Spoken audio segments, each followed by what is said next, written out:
Good morning, students. Pranam. I hope you all are doing good at your home. In our previous videos, we completed 2 chapters of grammar. The first one was the use of V1 and the second one was the use of V2. And I hope you all remember that. In our today's video, we are going to start another chapter of grammar, that is the use of V3. But before starting our today's topic, let us recite the shloka of the month. त्वमेव माता च पिता त्वमेव त्वमेव बन्धुश्च सखा त्वमेव त्वमेव विद्या द्रविणं त्वमेव त्वमेव सर्वं मम देव देव। हे देवों के देव, तुम ही मेरी माता हो, तुम ही मेरे पिता, तुम ही भाई और तुम ही मित्र हो, तुम ही विद्या और धन भी तुम ही हो, तुम ही मेरा सब कुछ हो।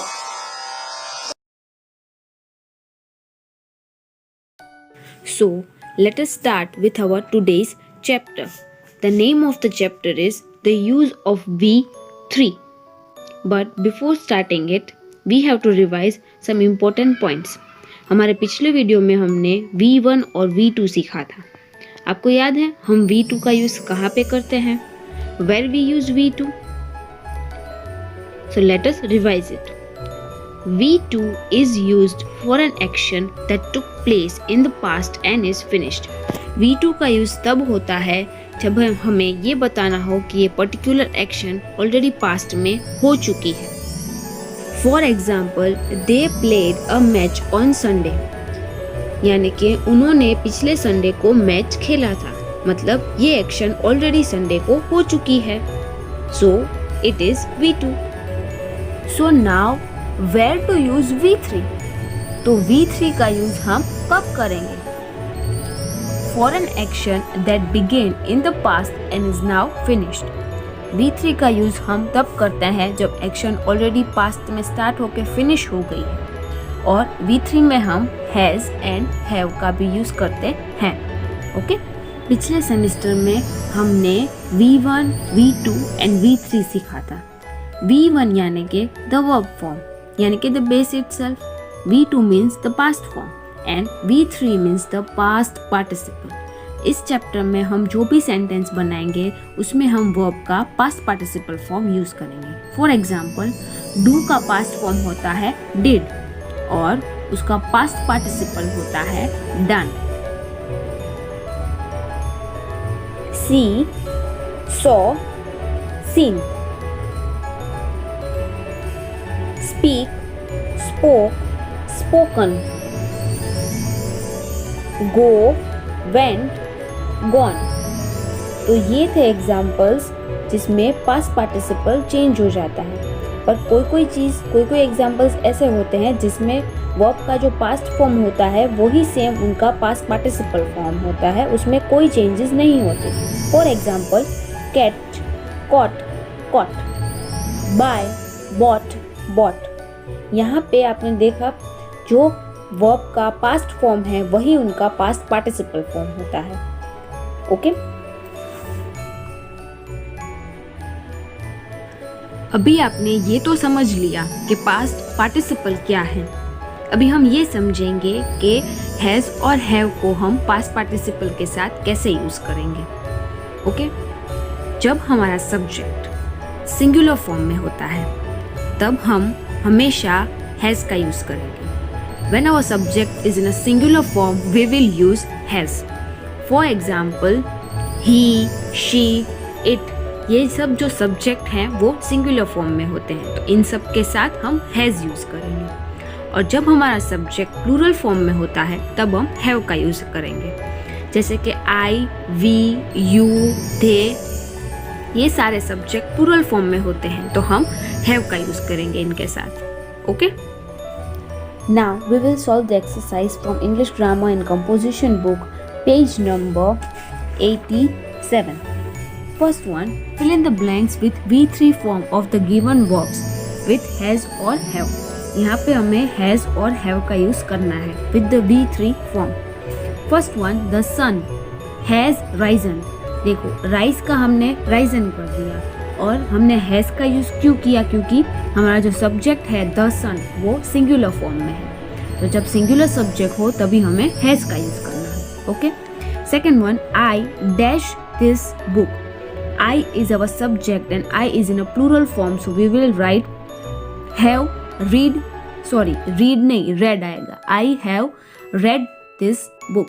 स्पेलिंग सेम ही रहेगी READ, पर प्रोनाउंसिएशन चेंज हो जाएगा. Third one, we dash our duty. We plural form में है, सो हम have का यूज करेंगे. We have done our duty. do का पास्ट पार्टिसिपल हो जाएगा done. Fourth one, she dash her purse. she subject है और वो सिंगुलर फॉर्म में है, सो has का यूज होगा. she has found her purse. find का found हो जाएगा. Fifth one, he dash his old car. he subject है और वो भी सिंगुलर फॉर्म में, सो has. he has sold his old car. Sixth one, they dash the truth. they subject है और वो प्लूरल फॉर्म में, सो they have spoken the truth. speak का हो जाएगा spoken. speak, spoke, spoken. Seventh one, you dash a mistake.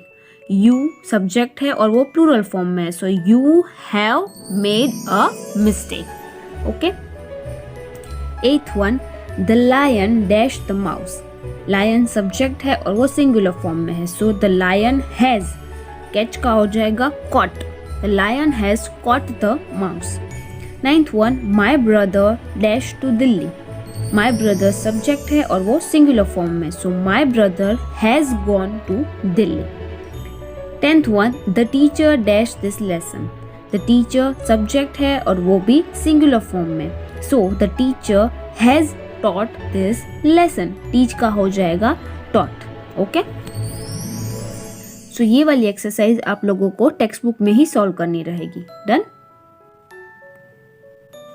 Exercise on page number 68. First one, rewrite each sentence as a negative using the short form. यहाँ पे हमें सिर्फ negative sentence बनाना है, यानी हमें हैज और हैव कुछ भी लगाना नहीं है, ऑलरेडी इन्होंने लगाया हुआ है. हमें सिर्फ नोट बना के उसका शॉर्ट फॉर्म बना के फिर सेंटेंस वापस से लिखने रहेंगे. First one, it has rained today. अभी यहाँ पे इट सब्जेक्ट है और वो सिंगुलर फॉर्म में है, तो ऑलरेडी हैज़ तो लिखा हुआ ही है, हमें सिर्फ नॉट लगाना है. It has not rained today, पर हैज़ नॉट का शॉर्ट फॉर्म, तो it hasn't rained today. Okay. Second one, I have taken your book. I हमारा सब्जेक्ट है और वो प्लूरल फॉर्म में है, सो आई हैव लिखा हुआ ही है, प्लूरल के साथ हैव लगेगा. I haven't taken your book. Okay. Third one, we have spoken to him. We हमारा सब्जेक्ट है और वो प्लूरल फॉर्म में है, तो हैव तो लिखा हुआ ही है, हमें हैव नॉट करना है. We haven't spoken. Spoken is the past participle of the word speak. I haven't spoken to him. Okay. Fourth one, the peon has rung the bell. The peon is our subject and it is in a plural form. So the peon has तो लिखा हुआ ही है, तो हमें hasn't करना है. The peon hasn't rung the bell. Fifth one, she has done her homework. she subject है and वो भी सिंगुलर फॉर्म में, तो हैज तो लिखा हुआ है, हमें hasn't करना है. she hasn't done her homework. Sixth one, Tina and Piku have gone to school. Tina and Piku, अभी यहाँ पे नाम दिया हुआ है, मतलब यहाँ पे दो लोग हैं, तो दो हैं यानी कि प्लूरल हुआ, तो प्लूरल में हम हैव लगाएंगे. टीना एंड पिकू हैवंट, क्योंकि हमें नेगेटिव सेंटेंस बनाना है तो हमें नॉट लगाना है. Tina and Piku haven't gone to school. ठीक है, तो this was our first exercise. ये आपको आपकी नोटबुक में लिखनी रहेगी, पर क्वेश्चन और आंसर दोनों लिखने हैं. Okay, next exercise on page number 69. Rewrite each question in 2 different ways as shown. हमें क्वेश्चन को 2 डिफरेंट वेज में लिखना है. देखते हैं, चलो. First one, have I not helped you. अब यहाँ पे हमें नेगेटिव सेंटेंस तो ऑलरेडी बना हुआ है, हमें have not I helped you करके लिखना है. सबसे पहले हैव, उसके बाद नॉट और उसके बाद हमारा subject. Have not I helped you और उसके बाद ये हमारा फर्स्ट फॉर्म था. सेकेंड फॉर्म कैसा होगा? हैव नॉट का शॉर्ट फॉर्म यानी कि haven't. Haven't I helped you. देखिए, फर्स्ट वन है have not I helped you question mark, और ये हमारा फर्स्ट फॉर्म था. सेकेंड फॉर्म होगा हैव नॉट का short form haven't I helped you. तो अभी हम हमारी नोटबुक में ये जो शॉर्ट फॉर्म है सीधा वही लिखेंगे. ओके, हमें ये फर्स्ट फॉर्म लिखना नहीं है. Second one, has Ram not come back. हैजेंट Ram come back question mark. Third one, has he not broken his leg. तो hasn't he broken his leg question mark. Fourth one, have they not seen this film? Haven't they seen this film question mark. Fifth one, have we not told the truth? Haven't we told the truth. Sixth one, have you not liked this shirt? Haven't you liked this shirt? Seventh one, has Jim not brushed his teeth? Hasn't Jim brushed his teeth question mark. आखिरी में हमें question mark लिखना भूलना नहीं है. तो ये वाली एक्सरसाइज आप अपनी नोटबुक में लिखेंगे और वो भी क्वेश्चन के साथ. Okay, next exercise on page number 69. Think of the things you have done और you haven't done, mention them in the boxes below. अभी यहाँ पे जो 2 बॉक्स दिए हुए हैं उसमें आपको थिंग्स लिखनी है जो आपने की है और जो आपने नहीं की है, यानी कि have and haven't done. Okay, first one है I have brushed my teeth. उसके बाद आप लिखोगे I have finished my breakfast, जो आपने काम ऑलरेडी कर लिया है और वो किया है. I haven't put my school uniform, मैंने स्कूल यूनिफॉर्म नहीं पहना है, सॉरी पहना है. I have put on my school uniform. Okay, तो ये सब चीज़ें हैं जो आपने की हैं. उसके बाद हैवेंट डन, जो चीज़ आपने नहीं की है. I haven't polish my shoes, मैंने शूज़ पॉलिश नहीं किए हैं. I haven't done my homework, मैंने अपना होमवर्क नहीं किया है. I haven't help my mother, मैंने अपनी मम्मा को हेल्प नहीं की है. ये वाली एक्सरसाइज आपको सिर्फ अपनी टेक्स्ट बुक में ही सॉल्व करनी रहेंगी. ओके.